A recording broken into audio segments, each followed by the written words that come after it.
Additionally, and interestingly, PLACARD was one of the first projects that was funded under the Horizon 2020 working program, which also started in 2015. These agreements provided a key background for the project activities, which have been plenty. So among reports, policy briefs, online training courses, search and discovery tools, we have organized or co-organized over 50 dialogues. This was from full-on conferences, workshops, webinars, expert meetings, and sessions at major conferences over a variety of different topics that are relevant for both communities. These events provided the base for our work and the opportunity to dialogue and consult with a diverse group of actors working at different geographic and governance scales. So this was from different UN offices, OECD, European Commission services, environment agencies, civil protection agencies, research centers, municipalities, ministries, private companies, and many international, European and national initiatives. One highlight of PLACARD was the organization of the 4th edition of the European Climate Change Adaptation Conference, so that's ECA, that took place exactly 1 year ago, last May, in Lisbon, 2019. ECA 2019 sold out with 1,200 participants, and with a participating broad range of actors from diverse sectors of society. This was actually at the time the first major conference of reference that aimed specifically at the collaboration between climate change adaptation, disaster risk reduction communities.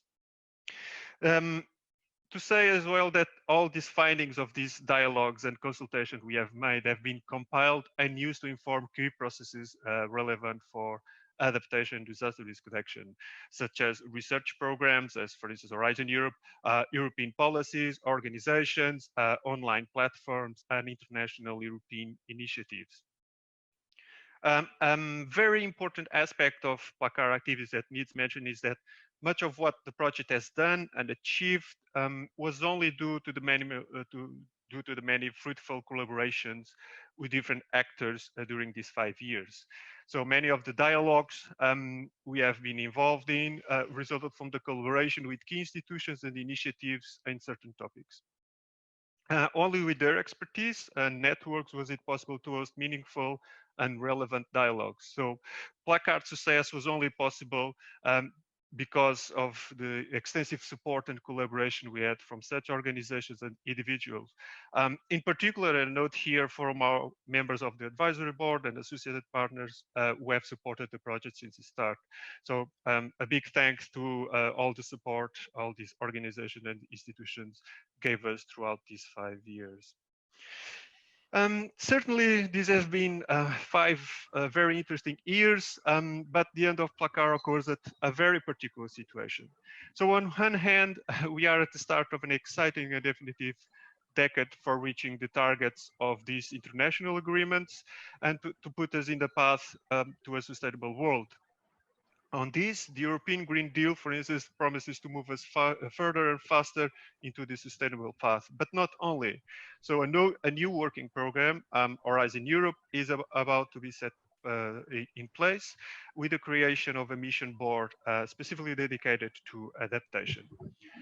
On the other hand, a few months ago, that at this point feel like years, COVID-19 has thrown the world into chaos with extreme measures that we once thought impossible, and with tremendous implications for individuals and society. The story, however, is still far from over, as you know, and the path that we collectively decide to take is still far from settled. The total impact of COVID-19 is still to be assessed, but it will likely impact society's prevention, preparedness, and response capacity to other natural hazards. So this is a key moment, and make no mistake, COVID-19, despite its high price tag, gives the opportunity to pass relevant message and influence decision makers to put us into sustainable path. This is PLACARD final conference, which is being converted from to an online conference because of COVID-19. So we are affected by this as well at the end of our project. This was previously planned to take place at the end of March in Brussels. But our aim is the same, and it is to explore with you opportunities for collaboration within adaptation, disaster risk reduction for the next decade for policy, research, and practice. Um, we'll present to you some of our work and findings. We aim to collect also live and collect live your inputs and knowledge. We have designed this conference to be highly participatory, and I invite you to contribute to the discussions, also to directly write your inputs into Google Doc with the link provided. This document, the Google Doc, will be made available as an output of the conference with all the links you've provided. So you're free to contribute with knowledge of initiatives or relevant activities that are taking place in the realm of bringing these two communities together.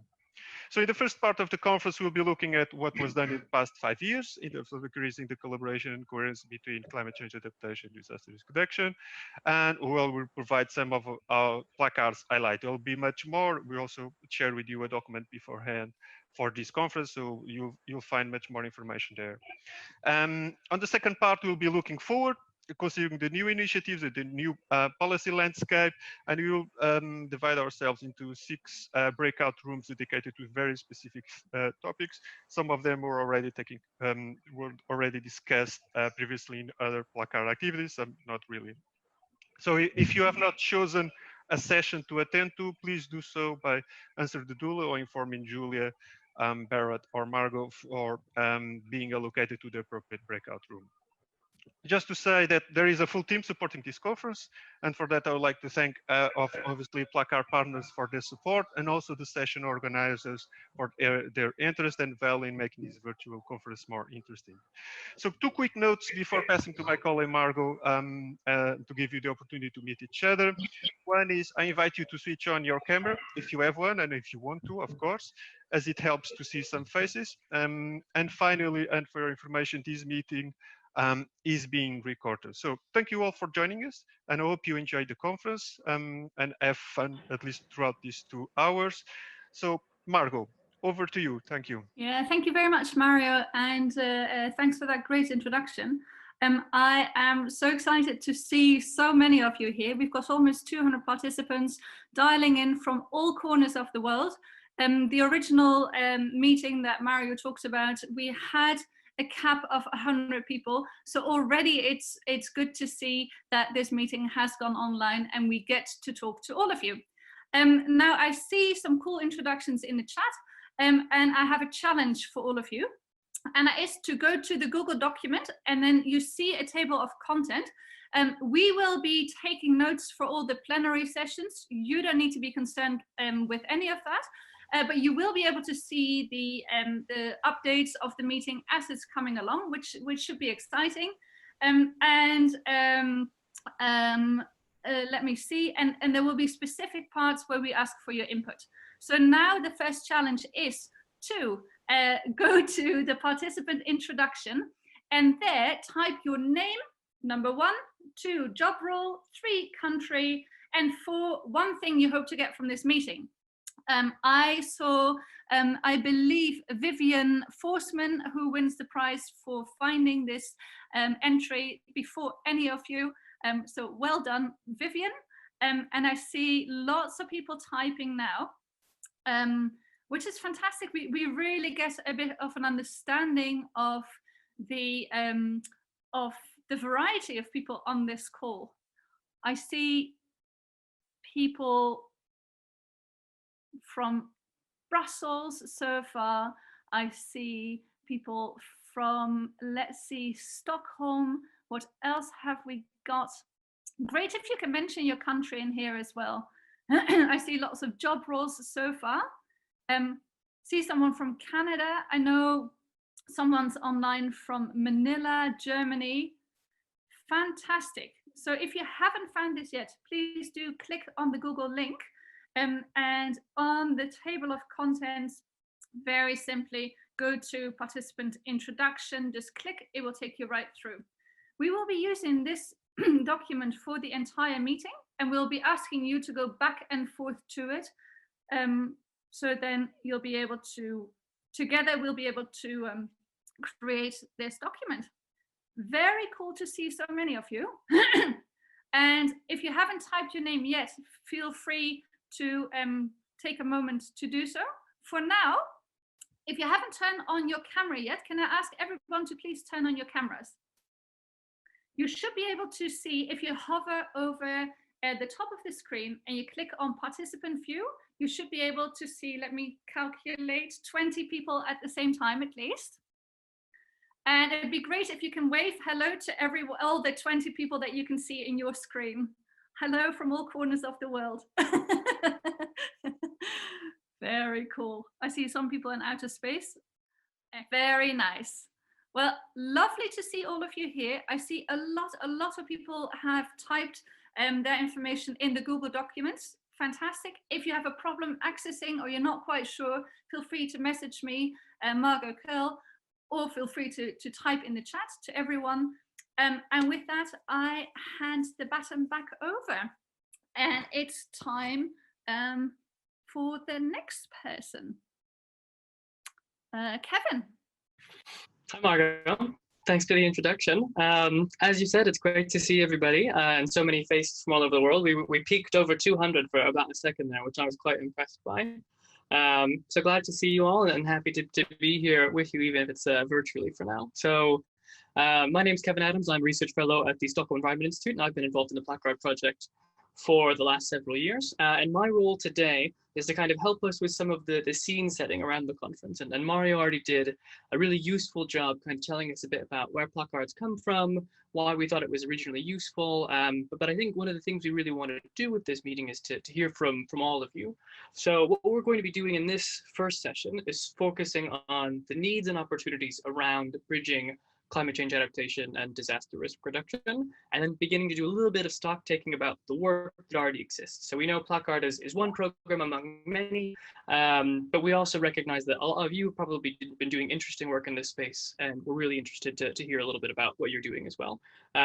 So Mario already kind of pointed us to the three major global policy agendas on this, the Sustainable Development Goals, the Paris Agreement, and the Sendai framework. But we also know that in the context of the European Green Deal, and in particular the green coronavirus recovery that is beginning to ramp up, that there's a lot of use for this sort of information right now, and we can use this first session to transition into a future-oriented discussion after this about what kind of needs to be done now and where we would like to go next.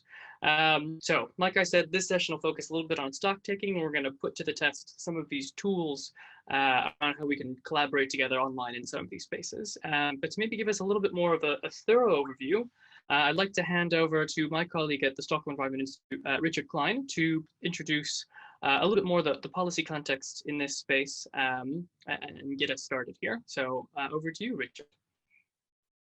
Thank you very much, Kevin, and welcome everybody here online at this final event of the PLACARD project. I'm going to spend a few minutes trying to position PLACARD within the broader policy context. It's been a 5-year project, and when PLACARD started, I think the landscape had been very much shaped by a report by the Intergovernmental Panel on Climate Change, the so-called SREX report, which came out in 2012, special report on managing the risks of extreme events and disasters to advance climate change adaptation. That report back in 2012 established a very clear link between climate change and climate science and disasters, and also between the need to not only adapt to the impacts of climate change, but to link that adaptation to disaster risk management. The publication of that report kicked off a number of things, including new scientific endeavors like the science of climate event attribution. It also provided momentum in a number of policy areas. I think it's safe to say that the Sendai framework for disaster risk reduction has been very much informed and inspired by the IPCC SREX report. And I think the same can be said about the Paris Agreement. Both international agreements were finalized in 2015. Now, that was also the year during which PLACARD started, and back then, much work was being done to make the case for linking climate change adaptation and disaster risk reduction, also within the context of the Sustainable Development Goals, which had also been agreed in 2015. And a range of publications from around that time focus on the difficulties of actually linking climate change adaptation and disaster risk reduction. There's a lot has been written about the need to bridge the silos, the importance of speaking the same language, of trying to address the policy fragmentation, and so on. PLACARD did not want to contribute to that. PLACARD wanted to really support finding the solution, support the defragmentation that existed between the communities within Europe. PLACARD as a Horizon 2020 project is not a research project, it's a coordination and support action. And our idea was that part of bridging that gap between the adaptation and disaster risk reduction communities is not only an analytical one, but one of process. How do you actually get the communities to talk together, to understand each other, to share information, to plan and look ahead and make decisions together? So that led to what we now refer to as the PLACARD approach, which is in a way a knowledge-based analytical approach to facilitating the bringing together of the two communities. Part of the PLACARD project has been to think from the very beginning of the project, to think about what happens when the project's over, which will basically be within a few weeks.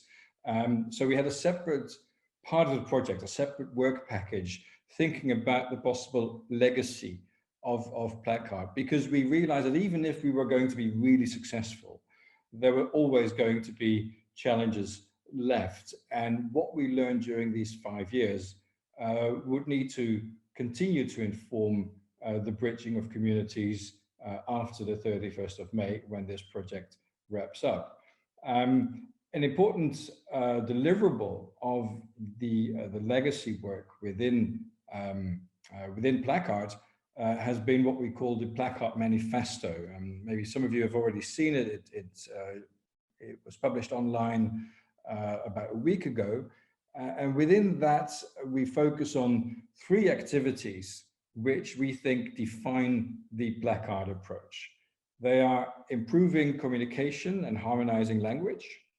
They are connecting actors, looking forward, and they are building structures for cooperation. Now, I won't go into much detail there because several, or I would say all of the breakout groups that we are going to be having during this event will be looking at elements of those 3 activities of the PLACARD approach. So now that we're approaching the end of PLACARD, as both Mario and Kevin said, we see ourselves in a very different policy landscape than 5 years ago. 5 years ago, we had just reached agreement on the Paris Agreement and the Sendai Framework. Now we're talking about a European Green Deal and about recovery from COVID-19. That also means that the manifesto that we produced needs to be read and interpreted in that context. And the manifesto ends with a number of recommendations, which I encourage you to read and discuss. I'll leave it there at this moment, and I'm happy to address any comments, questions that people might have. Kevin, over to you. Great, thanks, Richard. I've helpfully taken the opportunity to drop the link to the manifesto in the chat as well. I'd appreciate it if you could take a look at it after the workshop, but it'd be great if we could kind of focus up a little bit for the next few minutes. As Margot said, one of our ambitions in this is to kind of demonstrate how we can do these sorts of exciting interactive events from an online perspective. So one of the things that we're going to do now is move into a series of breakout sessions, which is why it was really important to kind of get this input from you all on which session you'd like to be a part of. So if you've not yet done that, please drop the breakout group you'd like to be in the chat. So the option for now is to begin thinking a little bit about the existing needs and opportunities around bridging climate change adaptation and disaster risk reduction. So what we're going to do is we're going to automatically send you all away into breakout groups of 3 to 4 people. They've already been pre-assigned, where you'll have 7 minutes to discuss with your group a number of questions that we've already identified for you in the notes sheet. So the first question, and again, you can see this in the collective notes sheet if you just scroll down to the Stocktake section, is what is the biggest need you see to harmonize disaster risk reduction and climate change adaptation in the next 10 years? So if you and your group could decide on what the biggest need you think is and add it to our online notes sheet, that would be great. And then if you scroll down a little bit further, you also see that we ask, what's the biggest opportunity you see to harmonize disaster risk reduction and climate change adaptation in the next 10 years? So if you could also add one opportunity, that would be excellent. So we're going to go ahead now, and we are going to automatically split you out into a number of small groups to begin some discussions. And you should have about 7 minutes to have that chat, and we will summon you back automatically from there. There should be no need to do anything in specific. We have a button that says yank everybody back, so we will do that automatically when your time's up. So if we could get our technical team to go ahead and send people out now, enjoy your 7 minutes. Margot, have we summoned everyone back just yet? Yeah, everyone's back. And just a quick note on the Google documents, we are aware that there's a limit and that we've surpassed the limit, which is exciting in itself, but very annoying on the other hand. Don't worry, if you're in it and are able to contribute, fantastic. If you're not, we'll find your contributions in the chat or through someone else who will type them. So don't worry about it too much. Good to know. So in that case, my next role is to, in theory, highlight some of the good examples that have come up on our Google Doc, but it seems quite rapidly growing, and it sounds like several of you might not have been able to put them in there. So maybe a better way to do this is to just raise hands in our participant chat. So if everyone could open up, on the bottom of your window, you should see a button that says participants, and it should open up a big list of everyone that's in the room. And if somebody wants to maybe highlight one of the needs or opportunities that they identified, if you could just go ahead and raise your hand, I can call on you and you can let us know what your group talked about. It looks like Chiara is up first. Chiara? We had very, very little time for discussion, and one of the ideas about the need, not perhaps the biggest need, but one of the points for discussion was also about really working more towards integration, even at organizational level, between the CCA and the DRR community. Because, I mean, as much as it's been mentioned before in terms of issues related to different language and policy fragmentation, I mean, in actual facts, in implementing organizations, this has not really yet happened. It really impedes sometimes the cooperation on the ground when it comes to support government in drawing policies that are really bringing together the two topics. And at least for the DRR perspective that I know better, there is also an issue with accessing funds, because it's much more limited on the DRR side, and it would be good to have more opportunities to show the relevance of working together, also to bring in more funding. And sorry, that was about it. I'll stop here. Thank you. Sure, great. Thanks so much for that, Chiara. I see Lisa Coulter is next. Hi, then. We had a good group with comments from people who are from Japan, Australia, and Slovakia as well. We talked a bit about future versus past. And so the question is that a lot of the disaster risk reduction is focused on the immediate and based on the past, but a lot of the climate change adaptation is based on things into the future. And so that whole temporal divide was seen as being a significant issue. We also came up with the issue of needing more resources, but because that will always be the question, how, if only we had more money. And the fact is that with adaptation, we're likely to have less and less resources as we go into the future. So that will just amplify. So it'll be interesting to try to put that into context. And we also brought up imagination as one of the things that we need to manage this looking into the future in a way that's not just as a mirror of the past. That was us. Great, thanks, Lisa. I see there's Ian Kelman in the chat as well. Ian, do you want to come in? Yes, thank you so much. Ilan Kelman from University College London. And I'd sort of combine the need and opportunity in that there is so much in the history of literature, policy, and practice from disaster work, which is often not taken into account in climate change. There seem to be a lot of assumptions about disaster work, things like it does not cover long-term, things like it does not look into the future, things like it does not cover certain hazards, which is actually not the case. I've really struggled to find something which climate change adaptation offers, which has not been previously shown in the history of disaster work. So the need and opportunity is really, let's learn from each other. Let's learn from the history, from literature, policy, and practice, going well back into history. And thank you so much to PLACARD and the organizers and everyone on here for the opportunity to do so and to exchange. Thank you. Great, thanks, Ilan. I'm going to give Yarrow the last word on this one, and then we're going to move on to our next session, our next part of this session, rather. And Yarrow, I'm not sure if you intend to introduce yourself, so I'll do it for you. Yarrow is on the mission board for adaptation and societal transformation, so really interested to hear what you have to say. Yarrow?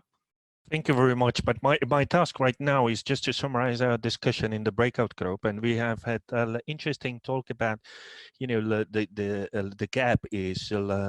You know, for both disaster risk reduction and climate adaptation is the need for action, stepping up the implementation, right? Just do it, right? So this is the gap, right? You know, supported by the planning instrument, supported by right knowledge and insight from the risk assessment. But what we are supposed to do is you know, step up the implementation. And there is also some, you know, mismatch of the terminology. There's been, you know, some achievements, right? The two communities speak two languages that got closer to each other, but there still needs to be done something in order to make it better. But what I found interesting is the opportunity, and the opportunity is the resilient recovery, especially in the current situation of the COVID-19 and the planning of the huge recovery, green recovery package of the European Commission. And there's a huge opportunity for disaster risk reduction and climate adaptation to work together, and the green recovery serving both goals. And among those, perhaps immediate low-hanging fruits might be the nature-based solution and the implementation for, you know, both for regenerating the nature, regenerating the communities, but also boosting the ecosystem services for disaster risk reduction and climate adaptation in the future. Thank you. Great. Thanks so much, Yarrow. So on that note, I think we'd sort of like to transition to the last stock taking part of this session quickly. So to get us started, I think we'd like to maybe highlight a couple of the things that PLACARD's been working on over the last 5 years that we suspect might contribute a little bit to this space before we hear from all of you on the interesting work that you're doing. So I believe to start us off, we have Sakina from SEI. Sakina? Thanks very much, Kevin. Thank you, everybody, for a really interesting set of discussions so far. So I'm going to introduce the PLACARD Connectivity Hub, which I think, having looked at the Google Doc and some of the needs and opportunities that people have been listing, hopefully tries to address some of those. So the hub is a search and discovery tool that tries to address the siloed working, the fragmentation of information, which at the same time exists with an overload of information that we face in our work every day. And it tries to do this by visualizing data from 5 platforms so far in a way that connects knowledge through the language used in the different platforms.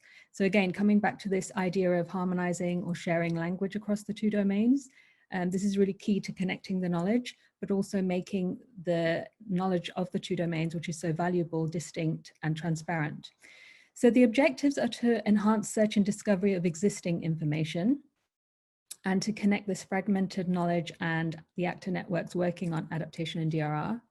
And the outcome for all of this is really to support the better coordination, collaboration, but also learning from the 2 domains and from each other. So this is a screenshot of the hub as it stands. You can find that at the URL on the slide. You can also find a movie there that explains exactly how the hub works, a bit of a tutorial, but I'll just explain very quickly here what it tries to do.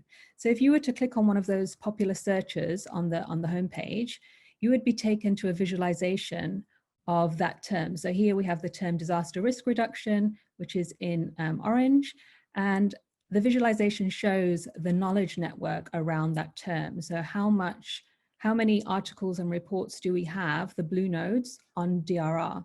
If you wanted to filter that down to which actors and organizations are working on DRR, you can switch off the article filter and you'll see the green nodes, which are the organizations. Now, to address this issue of language and how we raise awareness around the language used between the two domains, we've also included a glossary on the hub, which shows, has various aspects. I won't go into all of them here, but basically it provides the definitions used by the two communities for different terms. And it also provides alternative labels used by the two communities. Sometimes it also provides related terms, which if you're new to adaptation or DRR, maybe you wouldn't know that these terms are interesting to look for, as well as the term that you originally searched for. So the way that these connections between the platforms is achieved is through the individual tagging systems of the platforms. So platforms use particular terms to describe their content. So for example, here flooding is shown as the search term, and we have all the articles and reports which have flooding as a key term that are provided by 3 platforms here: We Adapt, Prevention Web, and Climate Adapt. And if you were to click on one of these articles or reports, for example, the one from Prevention Web, you would then be taken to that article on the Prevention Web platform. Similarly, with Climate Adapt, if you were to click on one of their articles, you would be taken to the Climate Adapt platform. So the key here is that the Connectivity Hub is not a new platform. It is literally a search and discovery tool to try and make connections between different platforms transparent, and importantly, to try and reveal unexpected connections between the platforms, sometimes surprising connections, both between the knowledge and between the actors working on the 2 areas. As well as reducing siloed working and information overload, this is to also enhance the visibility of the work going on in all of these different areas, and hopefully to facilitate collaboration and cooperation. We want to build awareness of the different language used between the 2 domains and create a shared language as opposed to enforcing one type of language or another. It's really about building capacity and learning around language, and also learning and capacity around experiences in the 2 domains. As I mentioned, the hub redirects to the original platforms that provide this source data, and the hub is also available as an embeddable widget to display on any platform as well. So I'll leave that there for now and hand you back to Kevin. Great, thanks again. I see a very quick question online or in the chat that says, who can access the platform? Is it public? It is indeed public and available on the PLACARD website, so feel free to check it out there. Next on my list, I've got Marcus Leitner to tell us a little bit about the foresight work. Marcus? Yeah, thank you very much, Kevin. It's a pleasure to be with all of you and such a big group of people. This intervention is about the recommendations that we prepared to strengthen institutional coordination and capacities on climate change adaptation and disaster risk reduction. On this image, you just see, on the previous one, you see the joining forces and the harmonized efforts. And what we want to do is to progress towards the joint aim, namely of reducing people's exposure and vulnerability to climate risks, and to develop and implement different activities and actions jointly. On the next slide, and this was already mentioned, is on the right side, you see the 3 global agreements, and on the left side, you see the different governance levels where we are operating in. And the orange area in the middle is exactly where those 2 are overlapping in climate-related extreme events. Who are we targeting with this guidance? We are targeting institutions, but also actors in institutions who are responsible for planning and implementing CCA and DRR strategies, but also action or adaptation plans, but also multiple stakeholders, the different stakeholders that you were working with, which are associated to CCA and DRR, be they from academia, from policy, from administration, from NGOs, from the private sector. Those are the people we are targeting in. If you look at the next slide, and here you see what did we identify in this guidance and what did we do? What we do is we provide insights and inspiration through showcasing innovative activities in 5 different areas, 4.1, 2.4, 5, but also reflections. And in those areas like safeguarding sound governance, we're talking about integrated policy making and successful implementation modes. In ensuring effective financing, we talk about different ways of financing CCA and DRR. And just to get a better idea, here is area 4, for example, where we show new forms of communication. And what we are all dealing with is, for example, monitoring, reporting, and evaluation of Sendai, of the Paris Agreement, but also of the SDGs. And here we're focusing on fostering the dialogue and the learning on those different indicators or criteria. And we already see on the different national levels that the people are finding together, that the people are communicating together, working together on the Sendai indicators, getting input from adaptation experience. So this is really a nice development over the time.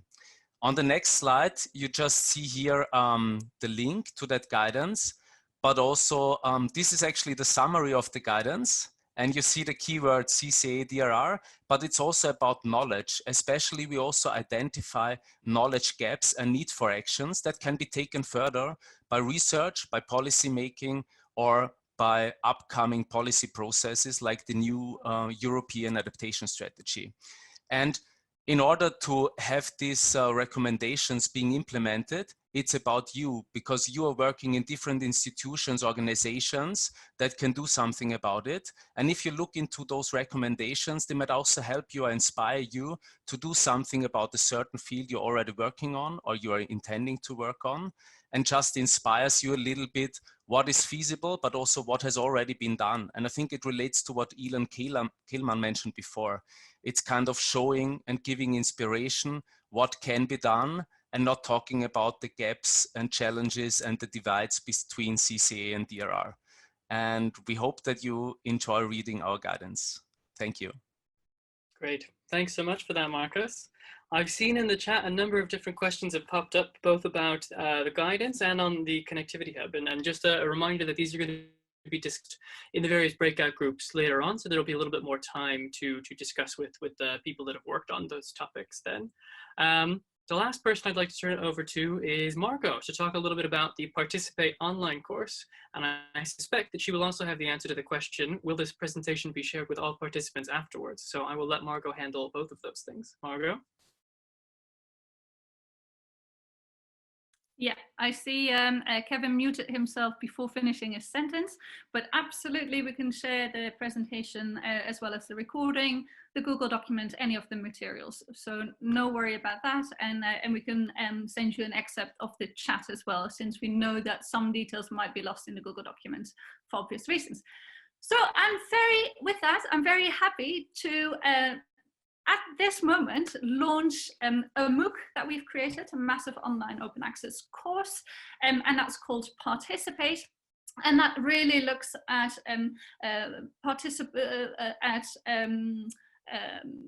ways to make your meetings more engaging.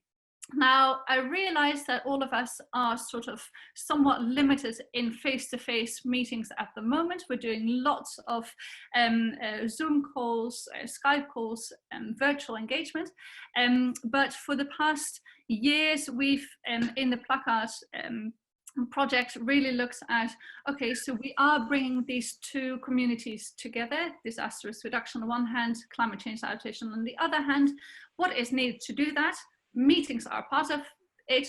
Let's either virtual or live meetings. And we've come up with lots of tips for you on how to make that more engaging, how to really get to achieve your objective in a way that everyone gets to participate. This MOOC is open, it's free, it's available on the link I've just shared in the chat, and it consists of 5 lessons. The first lesson is on interactive engagement, second lesson on tools and approaches, the third on facilitation techniques, the fourth on designing a session, the fifth on working with the unexpected, such as help, I designed my course around a Google document and it appears that we've never tested it with more than 100 people. It appears it can only take 100 people. Not the end of the world, we'll make it work. So we're giving you some tips on how to deal with all of that. And we are very much looking forward to seeing this in practice and joining all these exciting events, hopefully run by you in the future. So feel free to share this link with whoever you think might benefit from this. And again, most of the tips apply in the COVID restricted reality. Some of the specific tools are more live tools, but there's definitely plenty of information there that will be helpful even in these times. So thanks for giving me the time to introduce that, Kevin. Great, thanks so much, Margot. So on that note, I think we have next on our agenda a bit of a break, but as usual, it's not really a real break because we have a little assignment for you to do as well. This is meant to be a stock-taking exercise for all of us. We realize again, as I've said, that PLACARD isn't the only group of actors that have been working in this space, and we're really excited and interested to hear what all of you have been doing as well. So as you'll see, using our handy Google Doc again, we have a list here prepared for an overview of other good examples that might exist. So during the break, if anyone wants to add items that they've been working on, relevant projects, pieces of work, we'd be really happy to hear about those as part of our stock taking exercise. And if you could do that over the next 10 minutes and come back for 2:10 my time, 3:10 European Central Time, for our next set of sessions where we'll be looking forward to the future after our stock taking session. So thanks all for bearing with us in this first section while we were figuring some things out, and looking forward to looking forward with all of you. Thanks. So Karina, it's Bernd here.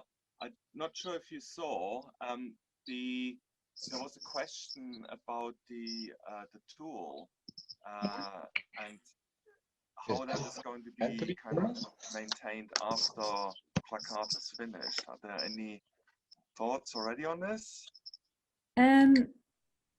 Yeah, so we have been exploring different options for that. The tool will still be live and it will still be hosted by SCI, but we've just published a roadmap on how to advance information knowledge management, which is very much linked to where the hub could go in the future in terms of more advanced knowledge management technologies and more AI-based technologies. So a lot of that will depend on what happens beyond PLACARD. So we're hoping to have a couple of webinars to explore that, these ideas with other people who've been working on similar kinds of things like taxonomy development and knowledge management. So there'll be a couple of webinars in May and June where we hope to explore this roadmap with other partners and see where that takes us. And hopefully the hub can be scaled up and expanded, but it will still stay live beyond PLACARD. Yeah. Okay, cool. Thanks. Karina, this is Rob. I had a question about the future maintenance of the hub, of the platform. Do you have any idea if there will be funding available for that, and if so, in which context? Hi, Rob. So at the moment, beyond PLACARD, we don't have funding. The hub was originally designed to be quite low maintenance, as you know, and partly because it's just incorporating information from the existing platforms. But yeah, that's kind of the same conversation we were hoping to have through some of these webinars and through the roadmap. So the roadmap we've published today is to operationalize collaborations, hopefully with other partners who are working on similar issues. And hopefully there'll be opportunities to scale up what the hub is capable of doing. Because obviously, I mean, the interesting thing in developing the hub is that while it tries to address this issue of harmonizing language, it brings up other issues in terms of why this is such a complex issue. because platforms don't use the same taxonomies or terms as it currently stands. And so although it's designed to be low maintenance, there is actually a lot of work that has to happen for these connections to be made. So sorry, the short answer is there is no funding beyond PLACARD, but we're hoping that that will change. Okay, maybe Yarrow can play a role. Membership of the mission board, but also because we're moving from one program to another program, and like in the past, very often all these beautiful things that have been developed with funding in one program are discontinued and not used in the next program, which would be a waste, I think, of resources. But anyway, yeah, we'll see. Yeah, fingers crossed. Now, perhaps I can follow up a little bit on that. This is Yarrow. I mean, what we are discussing in the mission board on adaptation and societal transformation is Stocktake and, you know, use of any knowledge that is useful for, you know, designing better policies and adaptation, and also, you know, identifying the transformative pathways. So there will be a call for exploiting all knowledge tools and bringing them to the attention of the people that might benefit most from them. Okay, thanks, Yarrow. Thank you, Rob. Hi, welcome back, everyone. The break is over now, and I have the honor to guide you to the next 45 minutes. What will we do in the next 45 minutes? We will mainly look into the future, to the next decade. We will explore opportunities for further collaboration. PLACARD project will be finished, but you as a community, you will continue. So we will explore opportunities for collaboration, and we will also think about your own role that you are planning to play or hope to play in these collaboration opportunities. How will we do that? We will do 3 things in the next 45 minutes. First, we have a presentation of Liviu Stirbab, Deputy Head of Unit from DG Klima, European Commission. He will inspire us with the many opportunities that the Green Deal is going to offer. Then we are going to split into the breakout groups. We have been talking about that. In these breakout groups, we will deepen into 6 evolving issues that can be part of this stronger collaboration. And in these breakout groups, we are going to brainstorm on how to continue after PLACARD. So this is really the occasion where we set the agenda for further collaboration. And then after the breakout session, we're coming back to the plenary. We will share with the note takers of each of the sessions the key opportunities. So I would like to invite Liviu Stirbab to share with the whole group the opportunities that the Green Deal is offering. Many thanks, Ingrid. Yes, I can take over, I guess. It seems to be working. So good afternoon, everyone. And first, let me say that it's not only the classical, it's an honor to be invited to this workshop, but actually I'm very grateful for the organizers for having made it so fun and interactive. It's really not just the honor, but the pleasure. I've really enjoyed it so far, and I look forward to the breakout sessions, which should be very useful for us at the and they're also very timely, and I will explain why. So first, let me start a bit. I know we're in the forward-looking session, but let me start a bit behind with the Green Deal itself, which was the Green Deal communication, the European Green Deal, which was announced by the new Commission under President von der Leyen when she came in, right very soon after she took over. And it launched a lot of initiatives, announced a lot of new strategies, a lot of excitement, a lot of opportunities. And one of the big announcements for us, and we're very proud of that achievement and for the recognition that we received from the adaptation angle at least, but also in terms of disaster risk management, was the announcement of a new strategy on adaptation to climate change, a new, more ambitious strategy, And not only was it announced, but it was announced front and center in the very first section of the Green Deal communication from the European Commission, at the same place as the climate law. The climate law is a proposal at this stage from the European Commission, which is being discussed with the member states and the European Parliament, which has a sort of constitutional quality and will set into European legislation the objective of climate neutrality by 2050. This announcement of a climate law and the adaptation strategy and a host of other initiatives, the farm to fork strategy, a new forest strategy, renovation wave, and so on, all of these things in the Green Deal, so a wealth of opportunities. These had started to come out and be published just when the COVID pandemic was unfolding as well in the background.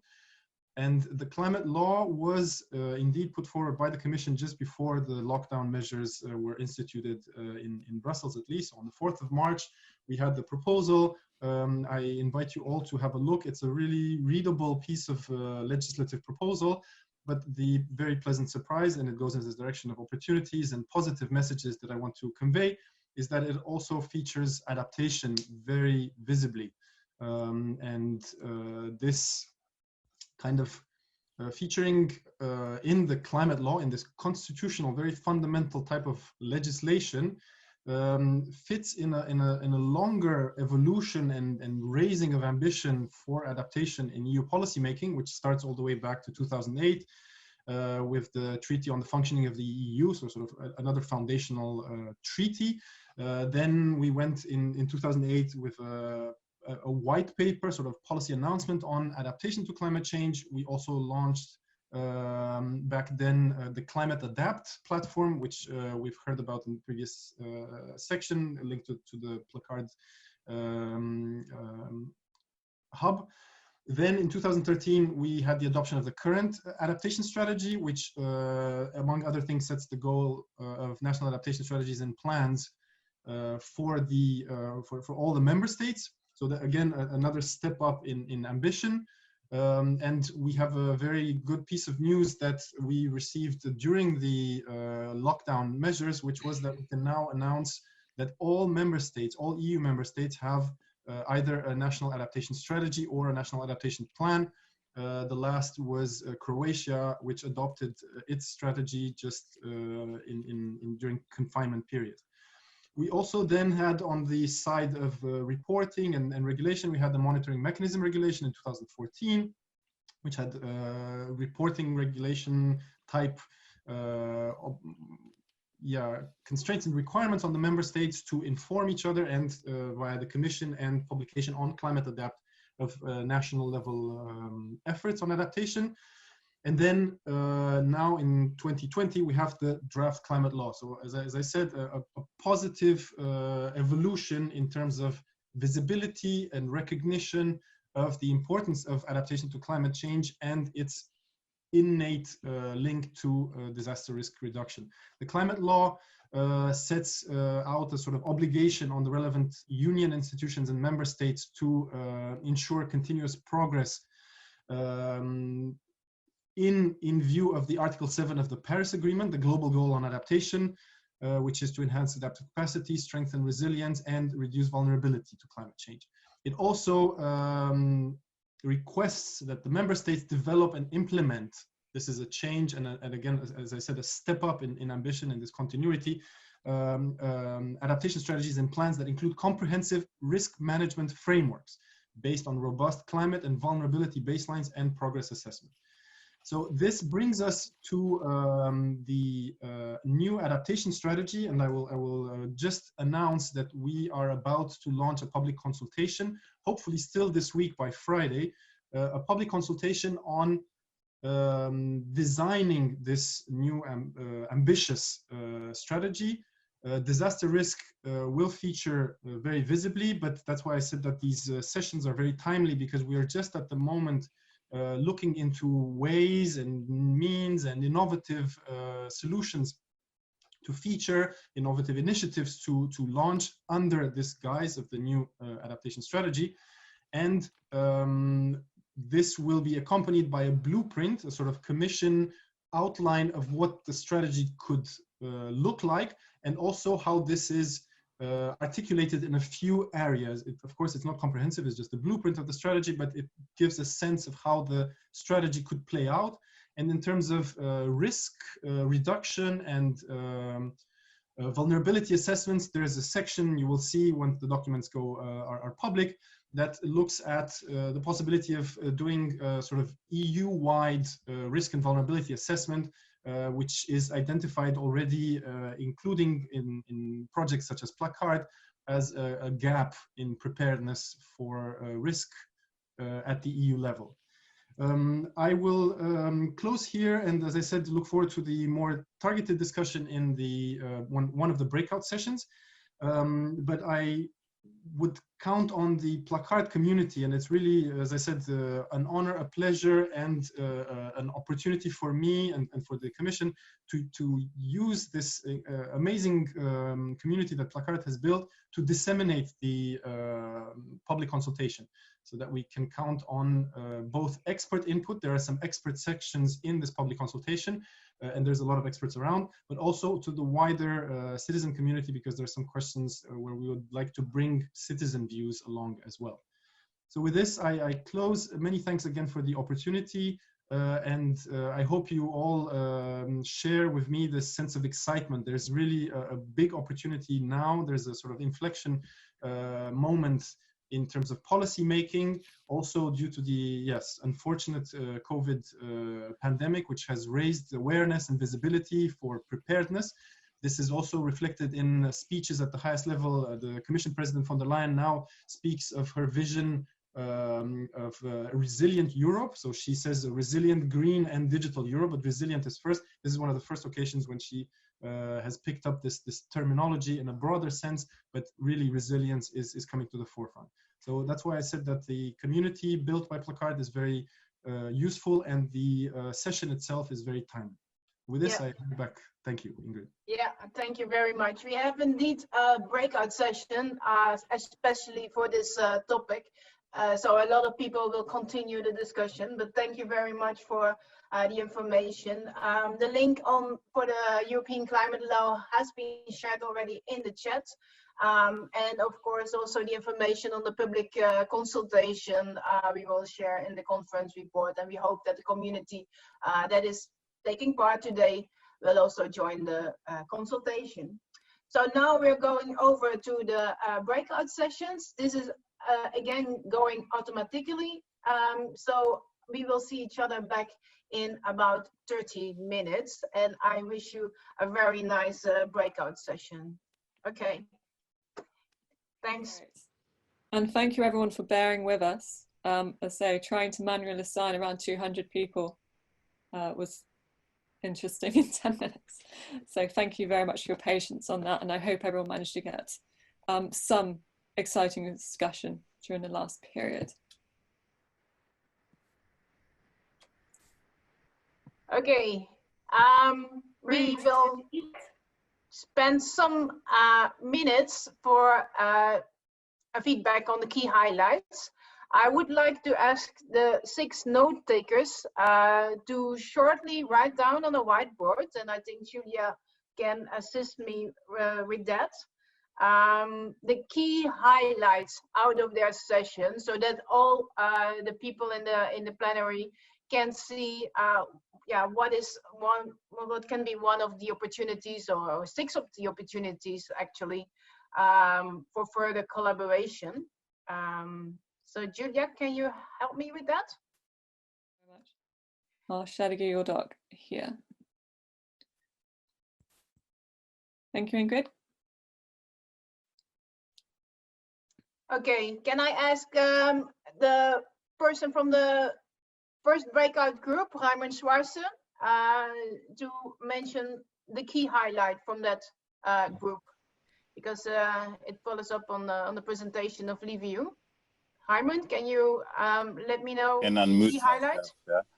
So that's very difficult, of course. So to just say what are the highlights, we were quite concrete. What I took in noting was, well, basically a very optimistic view, we are actually facing kind of a full reform of the financial system in Europe to better align the necessities of mitigation, adaptation, and resilience. The notion in the beginning was mainly on ways to tap and mobilize not just existing but new lines of private finance, and it was made clear by Carolina that in the EU investment plan you find much more than you may find in the Green Deal. We had this blog from PLACARD which was quite critical with regard of the mentioning and the concreteness on in terms of climate change adaptation and disaster risk reduction in the Green Deal. But she pointed out in various cases where the current moves in documents, specifically in the investment plans, becomes quite concrete. The taxonomy of sustainable investment will systematically include CCA.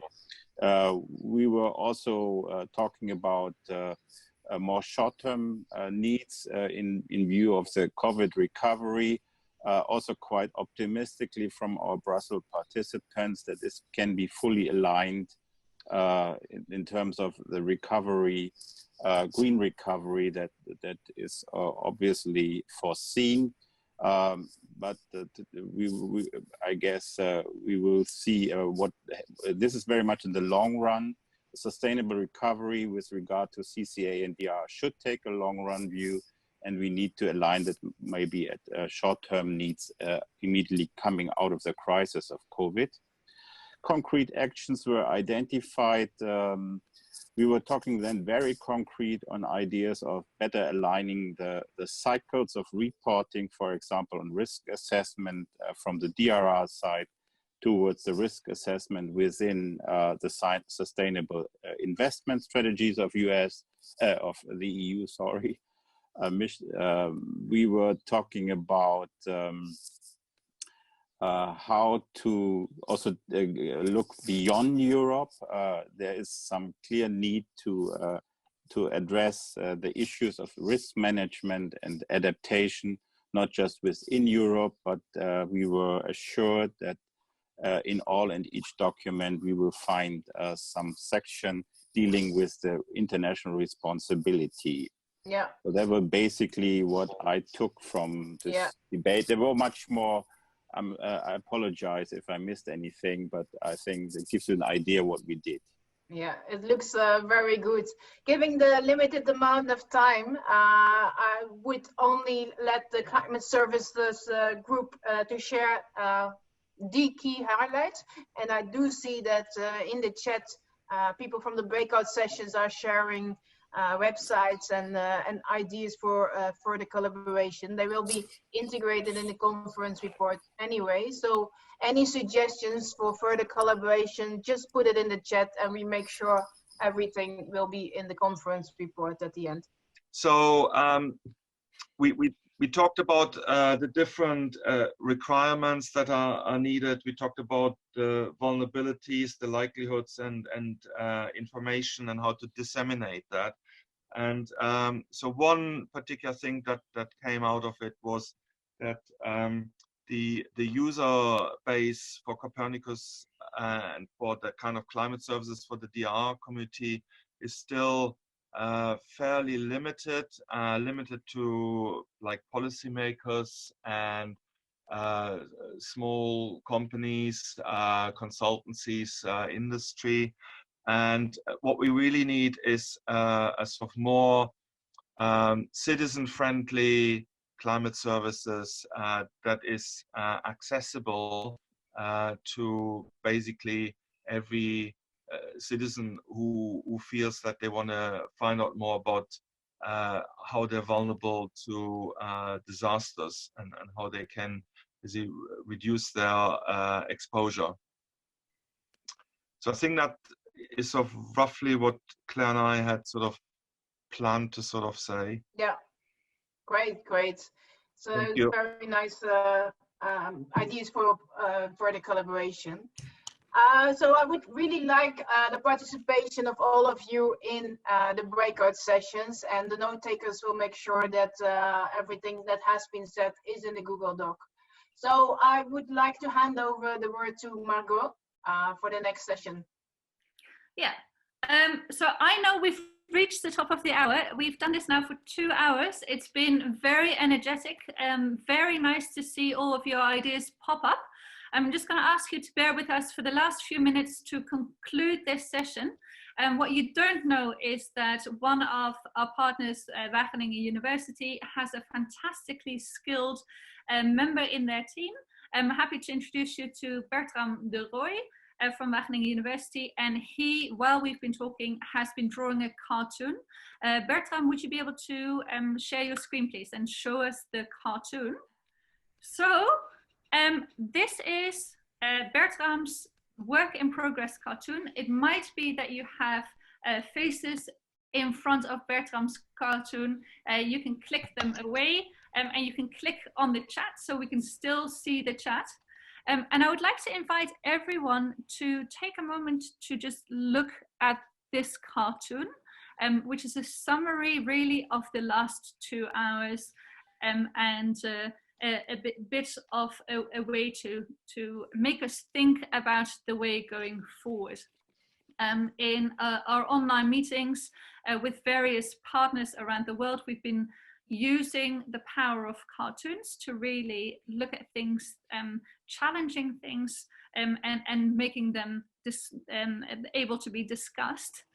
For the last few minutes, it would be fantastic if you can zoom in on something and type in the chat something you find striking, something that you think linked to your discussions, linked to something you've picked up during this meeting, or something you find interesting. So if you can hover over the screen, click on chat, and just type a message to everyone saying, hey, I see this, and this is what strikes me in relation to the meeting.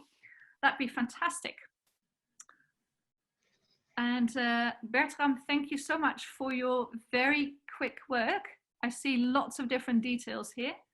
So if you can find the chat by hovering over the bottom.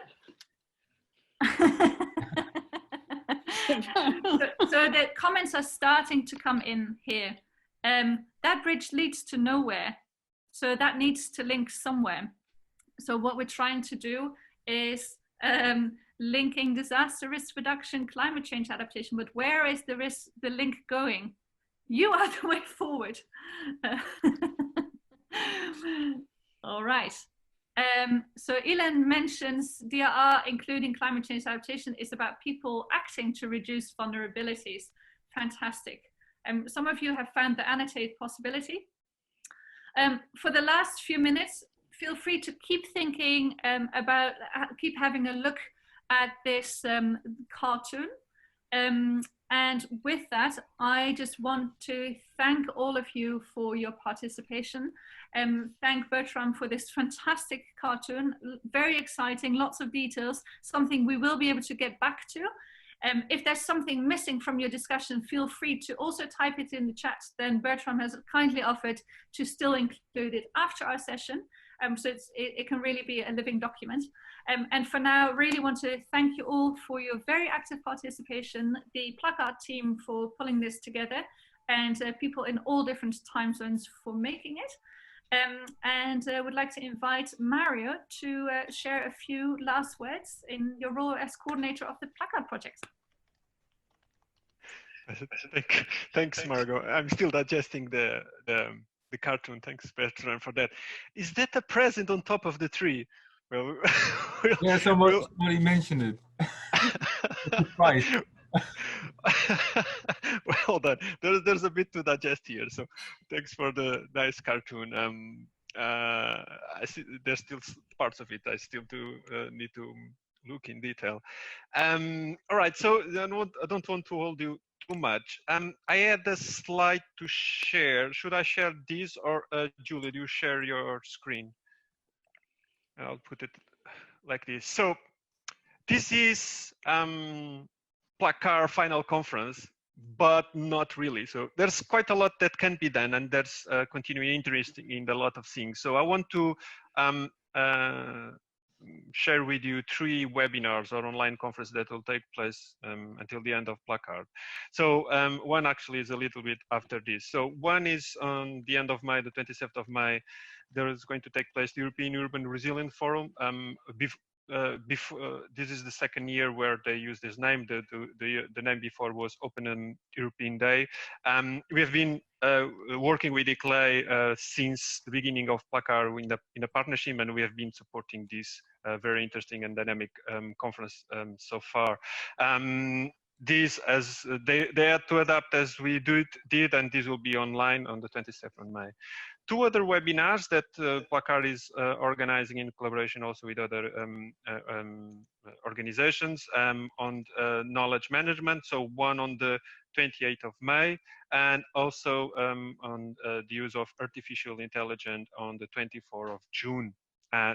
More information will come up on PLACARD network, so an invitation for you to keep checking the website and participating on this in case you've enjoyed this one. There will be much more dedicated or more specific than this conference. So I'll stop share so this is the final conference, and we're trying to do an effort for creating a list of everyone that worked with us and collaborate with us throughout the 5 years, and this is basically impossible. The list is too long, and we'll most certainly fail and leave someone out. So that's something that we don't want to do. So I will not mention specific names, although many of you are. So just to start to thank you all for being in this conference. It's been great to have people outside Europe. So this is one of the advantages of doing it online. It's been nice. It was really nice to see people wake up and get so early to participate in this, and people on the Far East to stay a little bit late on their working day to participate in this. So thank you very much for the interesting discussions and the inputs. I hope this Google Doc was also useful, which is a nice way to collect information from this. I also like to thank all the organizations and individuals that have collaborated with PLACARD throughout these 5 years. There have been just too many, and the reason for the success of PLACARD has to do with these collaborations, which has also support us in achieving a range of objectives we had.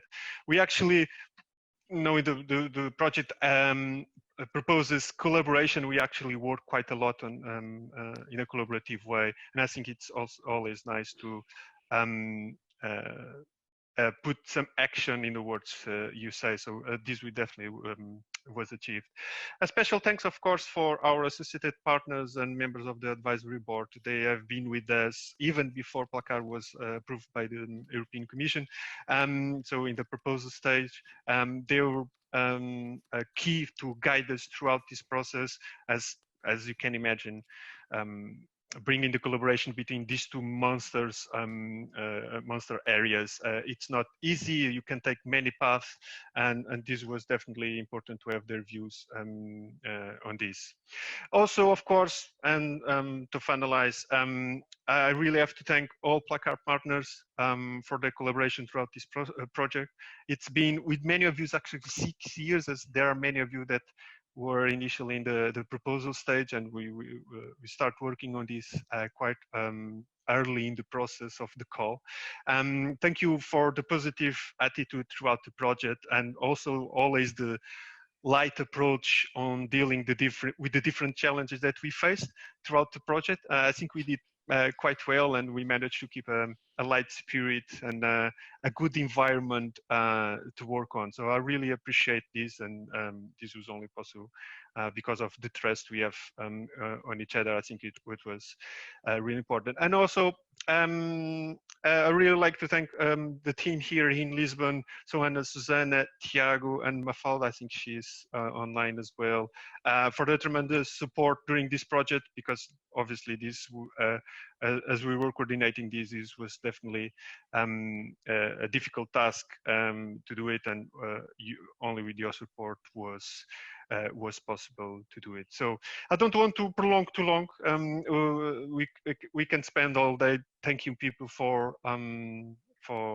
their support, but it was really important to have this collaboration throughout these 5 years. I hope the project achieves the expectations of people in bringing these two communities together. Certainly the work doesn't end here. As I mentioned at the start, there's a new interesting landscape. And so there's a lot to be done, and I'm sure you in the breakout rooms in the first part of this session, you still manage to find many needs, but as well many opportunities for this. So thank you very much. I don't have anything to add. I hope you have a rest of a good day for this, if you're really only starting the day. So thank you and goodbye. Thank you, Mario.